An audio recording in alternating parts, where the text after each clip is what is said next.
Values Education 7 Quarter 2 Learning Competency 5B, nahihinuha na ang paghubog ng konsensya gabay ang pananampalataya ng pamilya ay makatutulong sa paggabay ng isip sa pagkilatis ng kabutihan o kasamaan ng kilos batay sa likas na batas moral upang matiyak ang palagiang pagkiling sa kabutihan. Ano ang konsensya? Ito ay ang ating panloob na kamalayan sa tama at mali. Ito ay tila maliit na boses sa ating loob na tumutulong sa atin upang malaman kung ano ang dapat gawin sa isang sitwasyon. Tulad ito ng isang kompas na tumutulong sa atin sa paglalakbay at ginagabayan tayo upang piliin ang mabuti. Ang ating konsensya ay nagsisilbing kompas at itinuturo sa atin ang tamang direksyon. Ito ay makatutulong sa atin upang malaman kung anong daan ang maghahatid sa atin sa kaligtasan at kung anong daan ang magdadala sa atin sa kapahamakan. Ano ang likas na batas moral ayon kay Thomas Aquinas?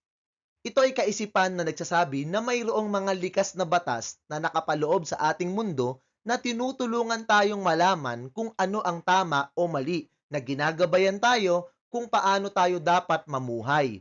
Naniniwala si Aquinas na maaari nating malaman ang mga batas na ito gamit ang ating talino o reason.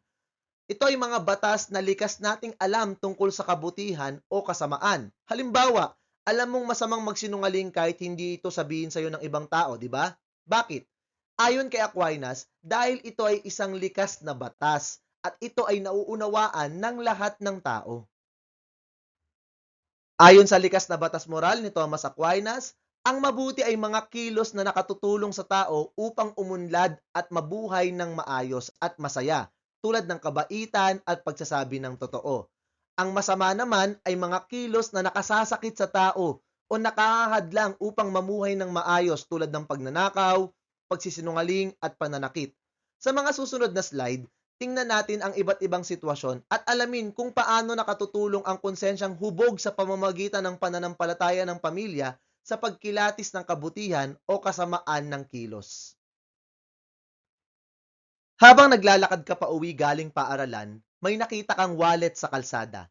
May laman itong pera at ID. Ano sa tingin mo ang dapat mong gawin? Paano nakatutulong sa iyong pagpapasya ang mga pagpapahalaga at pananampalatayang natutuhan mo sa iyong pamilya? Niyaya ka ng iyong mga kaibigan na wag na munang pumasok at tumambay na lang. Ayon sa kanila, ito ay normal na ginagawa ng lahat.